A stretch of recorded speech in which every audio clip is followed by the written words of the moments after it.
MX. Muchísimas gracias por acompañarnos una vez más en esta segunda temporada que iniciamos justamente el día de hoy con un invitado súper especial, el diputado Emilio Rosas. Muchísimas gracias por acompañarnos, Emilio. Gracias, Fer, y saludos a todas las personas que nos ven en Dog News.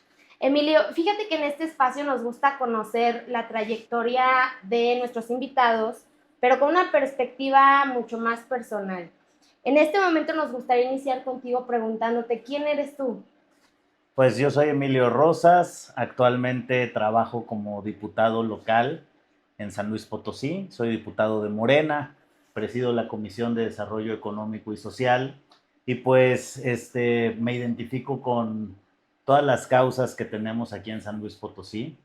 Recuerdo haber crecido acá y luego me fui durante un largo tiempo. Entonces, en este retorno, la verdad es que me encuentro un San Luis Potosí enigmático, mucho más grande de cuando me fui. Yo me fui para la universidad cuando tenía 17, pasando a 18 años, y regresé a los 31 años. Entonces, me encuentro una ciudad y un estado vibrante donde están sucediendo muchas cosas, muy crecido, con gente de todas partes del mundo, de China, de Alemania, de Taiwán, de Corea, y con una comunidad que está saliendo, alzando la voz, exigiendo sus derechos. Ya hablaremos más a fondo de cuáles son estas causas que me ha tocado fortalecer y acompañar desde el Congreso. Entonces, la verdad es que estoy encantado. O sea, San Luis siempre ha sido mi casa, es mi hogar, aquí está mi familia, es mi raíz. Bien dicen que tenemos lugares y quizás hasta profesiones en nuestra madera. Y la mía, la de político y la de potosino, pues está en mi madera y estoy ahora sí que como pez en el agua en esta etapa como diputado local. Y también decirte que pues para mí es lo que es un trabajo. No me lo tomo ni más ni menos que un trabajo que me apasiona, que intento darle todo mi esfuerzo, mi dedicación, mi pasión, mi energía, pero ahora sí que con los pies en la tierra, sin que pensemos que es más o menos que ninguna otra profesión digna y ninguna otra profesión honesta. Emilio, platícanos un poquito. ¿Qué se necesita estudiar para ser diputado? Pues no sé, o sea, no hay un requisito. La ley dice que cualquier mexicano y cualquier potosino, en el caso de la diputación local, puede ser diputado. Sin embargo, yo estudié ciencia política y administración pública en el Colegio de México, en la Ciudad de México, y la verdad es que fue una experiencia fantástica, porque me tocó vivir momentos políticos muy complejos, de un despertar de la ciudadanía y de los estudiantes. Por ejemplo, yo entré en 2012, cuando estaba el movimiento 132, iniciando en contra del regreso del PRI. Y luego en 2014 sucedió el movimiento de Ayotzinapa. Y en ese inter también fue la gran explosión del movimiento feminista.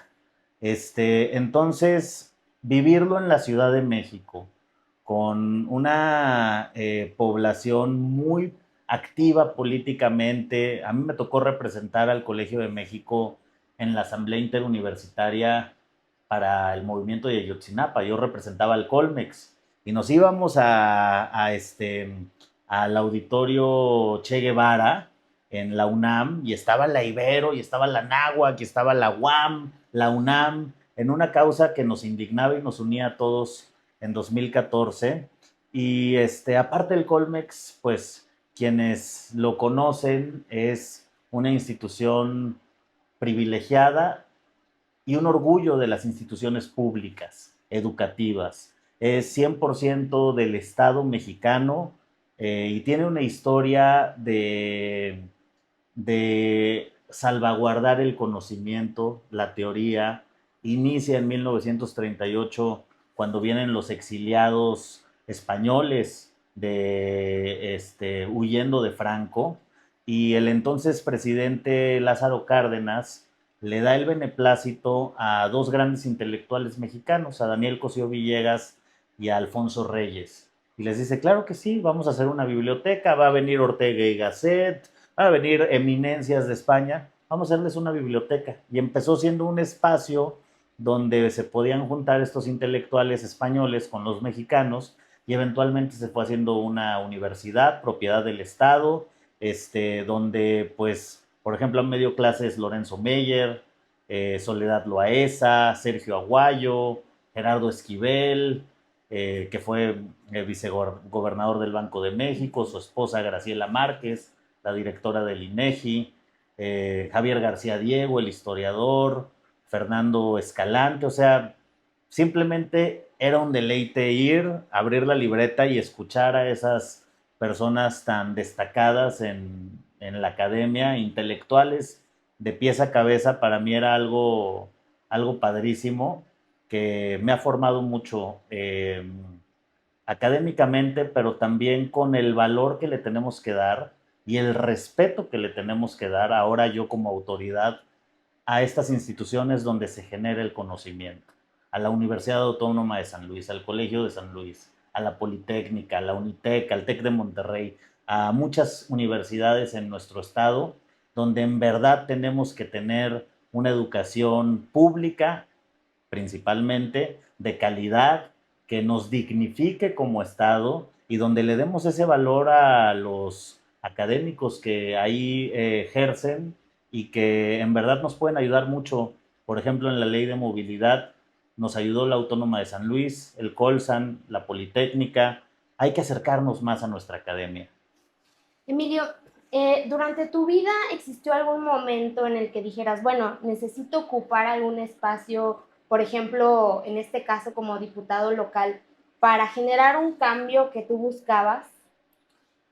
Ay, mira, yo tuve un intento fallido de tesis, que fue sobre participación política de los jóvenes. Eh, y creo que es esta etapa de la juventud, no quiero generalizar para todos, pero por lo menos como la viví yo, fue, por ejemplo, pues yo nací en una familia política. Mi papá se dedica a la política, mi abuelo se dedicó a la política, siempre lo vi desde niño. Y tenía la intención de ser político cuando entró a la universidad. Estudié ciencia política y administración pública. Luego pasan todos los acontecimientos que ya te mencioné, Ayotzinapa 132, sobre todo Ayotzinapa me marcó mucho.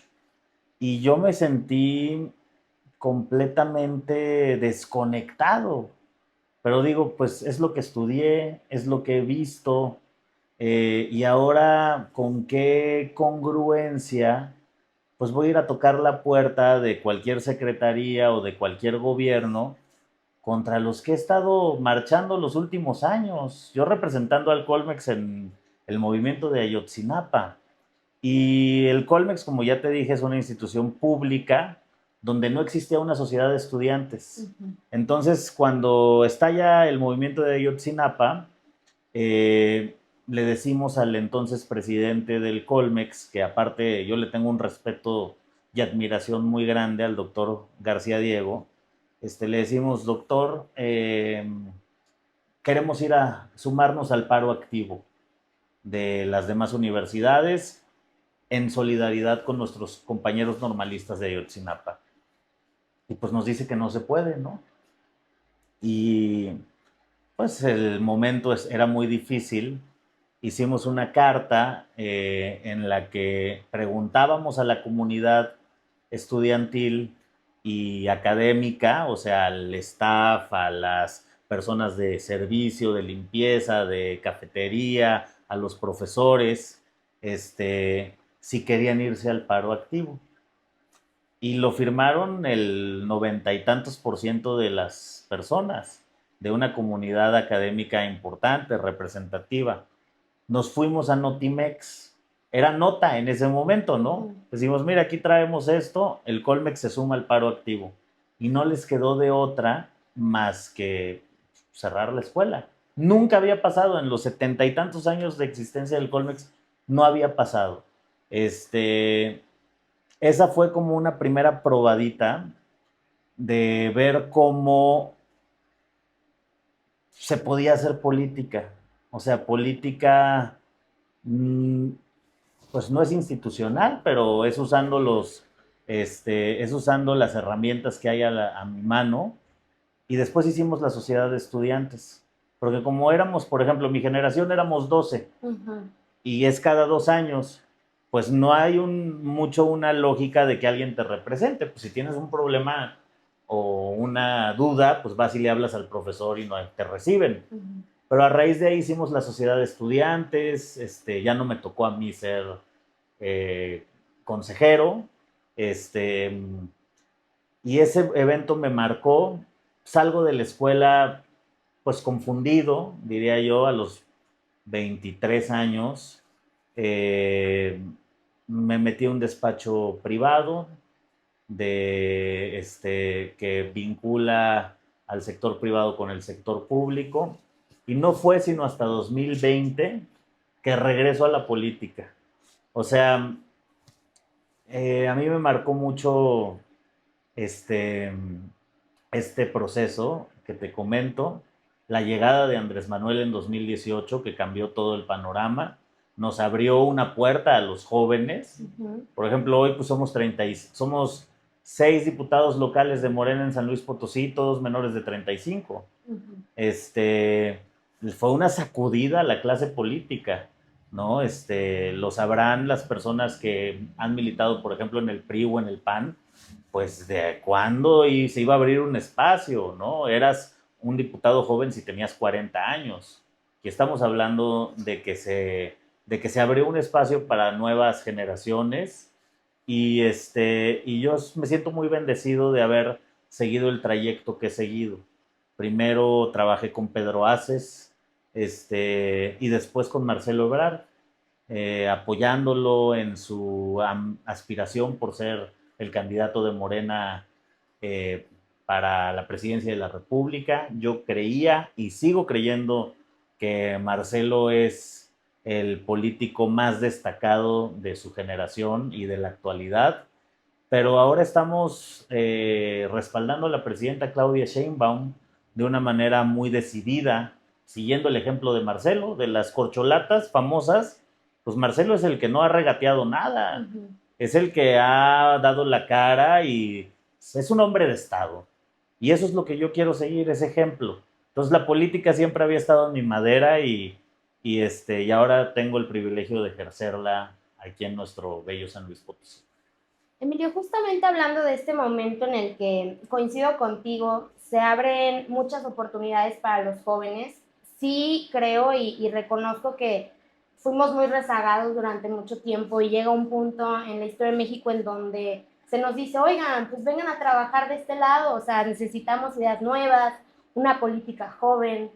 ¿Existió también en tu vida algún momento ese choque entre la política joven por la que tú estabas pugnando y política vieja que pues en este momento en realidad se ha inclinado benéficamente para todos hacia la política nueva? Pues mira, realmente te diría que yo creo que tiene que ver con una actitud y con la visión que le imprimamos a nuestros proyectos. Porque hay muchos jóvenes viejos que recrean las mismas prácticas de las que tanto nos quejamos, Claro. que son celosos con sus equipos de trabajo, que no hacen las cosas de forma transparente. O sea, ni por ser joven, ni por ser, eso es como lo de siempre de las cuotas, ¿no? Pues no te garantiza que un joven vaya a hacer las cosas de manera distinta, de manera más transparente, de manera más honesta. Lo mismo que no te garantiza que una persona que tenga una representatividad no vaya a caer en los sesgos, en los prejuicios de los que la población de la que es, pues han sufrido. Sin embargo, te diría que yo creo que estas culturas están en movimiento. y que hay que estar muy atentos. Para mí, la integridad personal, la dignidad de lo que hago, el poderme levantar todas las mañanas, y este es un consejo que me dio mi querido Oscar Argüelles, que fue el director de comunicación social con Marcelo Ebrard cuando era jefe de gobierno, me dijo, mijo,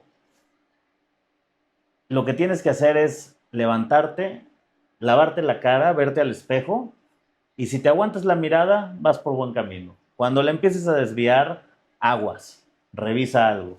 Y para mí es eso, los valores, hablar de manera transparente, ser honestos con las personas, con la ciudadanía. Al final somos ciudadanos, o sea, no hay que prometer cosas que no se pueden o que no estás seguro. La palabra es lo que habla por nosotros, con acciones, y, y así vamos haciendo cada quien nuestro prestigio. Creo que hay muchas cosas que no es necesariamente lo nuevo por lo nuevo. Los códigos del pasado, del respeto a nuestros adultos, del respeto a la experiencia, de la formalidad en el cargo, de representar, si eres un diputado, si eres un juez, si eres un funcionario público, vestirte para la ocasión, hablar de manera correcta, pues no tenemos que echarlos a la basura. Hay que pensar fuera de la caja, pero también salvar lo bueno de las formas, de las atenciones, pues de la buena convivencia. A mí me causa mucha intriga preguntarte esto porque creo que tú tienes la formación como político no solo de la práctica, sino también el conocimiento teórico, ¿no? ¿Qué opinión te merece ese conocimiento adquirido de lo que es la ciencia política y lo que tú has visto en la práctica en tu actividad actual? Uy, pues fíjate que los parámetros de la ciencia política a mí me sirven para poder darle más objetividad a lo que estoy viviendo. O sea, decir, a ver, por más, porque somos seres humanos, ¿no? Por más que, por ejemplo, en alguna entrevista no dije algo y me ponen un titular de cosas que no dije que me haga quedar mal, es decir, a ver, Robert Dahl decía que la poliarquía tiene que ver con la libertad de expresión y que esto fortalece nuestra democracia y aparte tengo el derecho de réplica, entonces ya no es, que, sí, hijos de, o sea, no, está bien. O el Congreso calificado, por ejemplo, que todos reprobamos siempre. Y, por ejemplo, hoy hay un evento de José Mario de la Garza, de su organización de Perteneces, en el que nos invitan a un jam de jazz. Él está recaudando fondos para apoyar a la labor de reinserción social de las personas que recuperan su libertad. Y yo le marqué, le dije, claro que sí, cuenta, yo no voy a poder ir en persona, pero ver a mi mamá, te compro algunos boletos, o sea, no es personal. El Congreso calificado, qué bueno que existe, qué bueno que nos califica. Yo pienso que pudiera tener otras mediciones, yo pienso que hago una labor destacada, lo puedo comprobar con las propuestas que hago, con las iniciativas. Sin embargo, si en la opinión, en la medición, en la metodología, sea de quien sea, no me favorece o no coincide con la imagen que yo tengo de mí, pues está bien, dejemos de hablarnos al ombligo. Eso fortalece la democracia. Entonces son parámetros, por ejemplo, a veces ahora que estamos con la ley de movilidad, la ley Santi, el entender, yo ya tenía pensado hacer una ley de movilidad, porque fue parte de mis promesas de campaña, de mis proyectos de campaña, participé en la ley de movilidad del Estado de México, pero de repente llego y hay ya una ley ciudadana, que es la ley Santi, que la promueven los colectivos Pedaleando, SLP, Platicar, Imaginar y Hacer Ciudad, Derechos Urbanos, la Coalición Movilidad Sostenible, los conozco, y entender que mi papel es fortalecerlos y que sea una iniciativa ciudadana y acompañarlos hasta que vea la luz, pues de repente me da los parámetros de decir, bueno, esto es algo de gobernanza, esto tiene que ver con la participación política, de eso me ayuda. Sin embargo, ahora sí que a la hora de la práctica, la política es más de intuición, es más de conocimiento de la naturaleza humana, de las personas con las que estás tratando, es más de comunicar bien las cosas, de también tener desde mi punto de vista, de tener también un balance, un equilibrio emocional, un equilibrio mental, y de detectar ese feeling político, las oportunidades. O sea, tenemos la gran oportunidad de generar cambios positivos. Por ejemplo, en un breve ejemplo, cuando vino Claudia Sheinbaum, entonces candidata a Tamazunchale, el año pasado, candidata a presidenta de la República, yo casi me desmayo del calor que hacía en Tamazunchale. Y dije, ay, ¿qué hago aquí? Me sentí muy mal, mareado. Y de repente, esa misma fin de semana, veo que hubo un fallecimiento de 10 personas en la Huasteca. Y me empiezo a documentar y veo que San Luis Potosí es el tercer estado con más muertes por golpe de calor, tan solo después de Tabasco y de Veracruz. Entonces digo, ahora ya soy diputado, puedo hacer algo, Claro. Pues meto la iniciativa para que todos los municipios pongan centros de hidratación. Claro. En pleno siglo XXI nadie se debe de morir por golpe de calor. Bueno, eso es detectar oportunidades y así pues es simplemente estar atento a tu entorno, escuchar a las personas, no tienes que inventar el hilo negro, la gente sabe lo que se necesita hacer y tener mucha energía para estar siempre con estas ganas, con esta pasión por cambiar nuestra realidad. Emilio, hace algún tiempo, y creo que actualmente es una práctica que, pues bueno, se ha visto, se ha modificado. Antes se creía por parte de la ciudadanía que los servidores públicos, en específico los diputados, eran como entes abstractos y casi nadie los conocía y pues no se acercaban como la ciudadanía, ¿no? En lo que tú nos platicas, pues puedo advertir que justamente tu labor actual ha sido vincular, ¿no? Vincular con las causas sociales, vincular con las intenciones de los colectivos, o sea, de verdad generar una representatividad para poder establecer y aterrizar jurídicamente pues las demandas de la sociedad, ¿no? ¿Qué opinión te merece justamente el acabar con esa visión que antes se tenía y que ahora se está trabajando de que los diputados locales y también los federales incluso son entes abstractos? Pues mira, Fer, si tú ves las encuestas de cómo valora la ciudadanía, la población, a las distintas figuras de autoridad, los diputados estamos en los últimos lugares, junto con la policía y junto con los jueces. Estamos en los peores, pero los diputados es policía y luego diputados. ¿Qué piensan las personas de sus diputados? ¿Puede decir groserías? No, ¿verdad? Sí, lo que quieras o no. Son huevones, Ajá. flojos, son rateros, corruptos y son tontos, ignorantes. Lo podemos poner con grosería o sin grosería. Pero entonces, eso es lo que se piensa. ¿Y es una imagen que nació de la nada? Pues por supuesto que no. En San Luis Potosí tenemos los mayores ejemplos de esas tres. O sea, tenemos legislaturas donde se han agarrado a golpes, se han aventado cosas, gente que se ha quitado la playera, gente que ha maltratado a periodistas, o sea, lo peor de lo peor. De ahí venimos.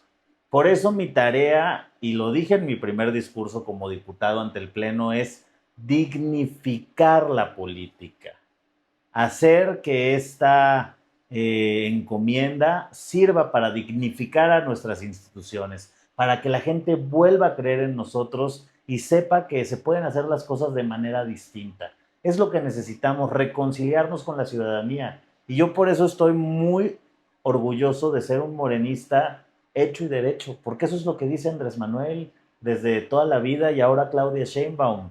Se trata de hacer las cosas de la mano del pueblo, se trata de erradicar la corrupción, se trata de que se pueda hacer una cercanía con el pueblo en la que no se vea esta barrera de la que hablas. Ni los conocen, los ven nada más en sus camionetas blindadas, con choferes, con todo un aparato que los sigue como si fueran qué. Por eso empecé diciéndolo, es un trabajo y ya, no es nada más, es un trabajo. Es una responsabilidad política, una responsabilidad social, pero somos seres humanos. Hay que dejar de endiosar a nuestras autoridades porque al final del día nadie está preparado para ello, ¿no? Bien le pasaba a Julio César, que tenía que contratar a una persona muy allegada a él para que le dijera: César, no eres Dios. Entonces, hay que tener los pies en la tierra y hay que verlo como lo que es, un trabajo. Para mí, pues lo más importante es mi familia, es estar con mi perrita, es tiempos para mí, ¿no? De leer, de divertirme, de seguir un partido de fútbol y dedicarle con dedicación y compasión a mi trabajo, pero hasta ahí. En relación a esto que señalas, donde justamente se le da un papel importante pues a la gente, ¿no? A los ciudadanos, al pueblo, dignificar la política. ¿Qué opinión te merece la frase de que un servidor público sirve al pueblo y no se sirve de él? Pues completamente de acuerdo. Esa es la vocación de servicio público, porque al final es una vocación que tiene un alto nivel de cosas bonitas, hasta te diría que hasta espirituales. O sea, decir, que te pueda salir de ti, que puedas salirte de estar ensimismado, en un egocentrismo constante, para decir, yo voy a hacer lo que esté en mis manos para ayudarte, a ti que eres mi vecino, que eres mi compañero o que eres un completo desconocido. La verdad es que yo creo que eh, pues es un bálsamo para el alma. Disculpa que me meta en esos términos, pero eso es el servicio público. Es poder, o sea, en el papel, pues es lo más bonito, es dedicarte a servirle a los demás. Y eso creo que es invaluable, aunque en la práctica nos veamos que muy rara vez un servidor público, un funcionario o un representante popular lo asuma así, ¿no? Pero ahora sí que de lo que hablábamos, las nuevo, lo viejo, hay que ser íntegros y cada quien tiene su estilo, no estoy para criticar a nadie, pero pues también pongamos el ejemplo con lo que creemos, que es dignificar la política a raíz de tener un gran amor y disfrutar el servirle a los demás, serle de utilidad a los demás. Yo le digo a los colectivos o a los empresarios, úsenme, utilícenme. A veces se escucha mal, ¿no? Pero úsenme, o sea, por lo menos de aquí a lo que dura el encargo. Oye, Emilio, fíjate que en este espacio también nos gusta platicar un poco de tecnología, ¿sí? Ok. La tecnología, pues desde puntos de vista, digamos, inteligencia artificial, ¿cómo crees que se pueda como homologar o si tu actividad profesional pueda en algún punto apoyarse de la inteligencia artificial o de tecnologías de punta, etcétera? ¿Tú crees que eso se pueda? ¿Cómo se podría homologar? Mira, esto que no lo vea Luis, Ale, no, que son mis asesores. Chat GPT, no, no es cierto. No, pues yo creo que hay mucho que hacer para legislar, sobre las tecnologías, creo yo. La verdad es que los procesos se pueden eficientar muchísimo. En la actividad legislativa, la verdad es que yo prefiero lo artesanal. No ni siquiera tengo el chat GPT famoso, pero porque aparte creo que es muy importante, por ejemplo, pues, tengo una asesora a saber, dejarse asesorar primero. La gente que tiene la experiencia, la capacidad, que se ha dedicado a esto, mi asesora Alejandra, pues se ha dedicado a la técnica legislativa los últimos 30 años. Entonces es también ponerme en las manos de los expertos.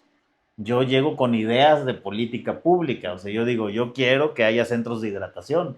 Y ya ella y el resto del equipo me dan la ruta para que se convierta en una iniciativa de ley, en una iniciativa de reforma, en un punto de acuerdo, ¿no? A mí lo que me toca, la posición que yo veo es estar afuera y es estar detectando estas oportunidades, estas necesidades. Así yo asumo mi papel como diputado local. Eh, pero de la tecnología, por ejemplo, pues yo creo que podemos aprenderle mucho para la regulación de la tecnología a la Unión Europea. Ellos son los más avanzados. Y pues tenemos que pensar que es un contexto global, o sea, son empresas pues transnacionales. No es tan simple como decir, bueno, que en San Luis Potosí, eh, vamos a regular algo de Facebook. Pues a ver si te hacen caso, ¿verdad? Entonces hay que hacer un análisis muy profundo. Eh, Ahorita, por ejemplo, está en boga y me gustaría tratarlo en algún momento, todos los temas del ciberacoso. En particular hay un término nuevo, bueno, nuevo para mí, que me estoy empapando en ello, que se llama grooming. Es algo muy serio, es algo muy indignante, que tiene que ver con la violencia y el acoso sexual a menores de edad, para que también tiene un elemento de chantaje, y que ya se está legislando, por ejemplo, en Nuevo León. Bueno, vamos a entrarle, por supuesto que le vamos a entrar, pero pero hay mucho que aprender de la tecnología.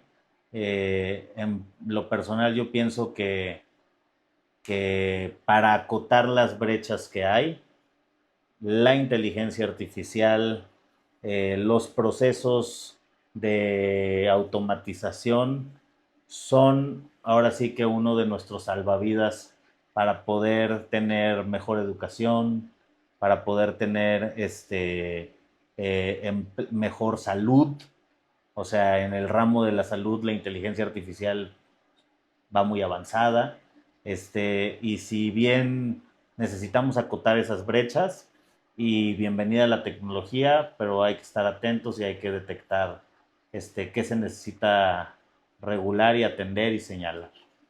Emilio, ya casi por terminar, ¿qué visión tienes tú de la política en un futuro no muy lejano? Pues yo creo que la visión es clara: dignificar la política. ¿Qué significa esto? Significa prepararse, no dejar de ver cuáles son las agendas de política pública nuevas y viejas. O sea, ahorita también estamos trabajando la ley de economía circular, lo que te comento del grooming, la marca hecho en San Luis Potosí. Hay que prepararse. Significa tener una mente abierta. O sea, ¿qué es una mente abierta para mí? Pues es estar abierto a sorprenderme de las demás cosas, de las personas, a no pensar que mi palabra es ley, que mi palabra es absoluta. Entonces, la mente abierta, ¿a dónde nos lleva? Pues a poder hablar sin prejuicios o con los menos prejuicios posibles con la academia, con los colectivos, con los estudiantes, con los colegios de ingenieros, con los organismos empresariales, con las mujeres, con los distintos géneros que hay, con las colonias populares. O sea, es en verdad seguir fortaleciendo, porque vivimos tiempos de polarización. Vivimos tiempos donde lo que vemos en el día a día es tú y yo tenemos una barrera, porque tú eres mujer, porque yo soy hombre, porque tú eres del 94 y yo soy del 93, porque tú eres abogada y yo soy politólogo, porque tú... Digo, puede que yo esté mal, pero creo que lo que necesitamos es armonía, es sumar esfuerzos y es ponernos todos a trabajar para que a todos y todas y todes nos vaya mejor. Emilio, para concluir en este espacio, fue un placer escucharte. La verdad es que esa Igualmente, visión gracias. que tienes de, como decías tú, política joven y no solamente jóvenes haciendo política, ¿no? O sea, que es diferente. Es muy refrescante escuchar y alentador también, pues esa visión nueva que se tiene de las personas que hoy ocupan esos cargos públicos. Ya para concluir, a nosotros nos gusta darle a nuestros invitados un pequeño espacio con nuestros seguidores para que puedan invitarlos a que los sigan en redes sociales, para que les dejen alguna reflexión o alguna frase que a ti te haya servido a lo largo de tu vida, y pues también invitarlos para que pues te sigan ahí en todos los links y los usuarios que tú les comentes. Ok, excelente. Pues la verdad me la he pasado muy bien, Fer. Espero poder regresar. Claro que sí. A este espacio, Doc News. Yo lo sigo, me encanta Doc News. Lo sigo, los reposteo. Muy bien, la verdad, gran proyecto. Gracias. Pues muy bien, soy Emilio Rosas, diputado local de Morena en San Luis Potosí, y los invito a que me sigan en mis redes sociales. En TikTok estoy como Emilio Rosas Montiel, igual en Instagram, y en Facebook estoy como Emilio Rosas, y entre paréntesis dice San Luis Potosí. Por favor, síganme. Tengo también una página web, www.emiliorosas.com. Estoy a sus órdenes, y la frase con la que yo me quedo es: donde está tu atención, está tu intención. Así que hay que poner atención a las cosas que nos enriquecen y que nos llevan a mejores situaciones y a estar mejor. Muchísimas gracias, Emilio, nuevamente. Y a todos nuestros seguidores y seguidoras de docnews.mx, les agradecemos que nos hayan acompañado en este pequeño espacio que se llama Alegatos de la Vida. Nos vemos la próxima. Hasta luego. Adiós.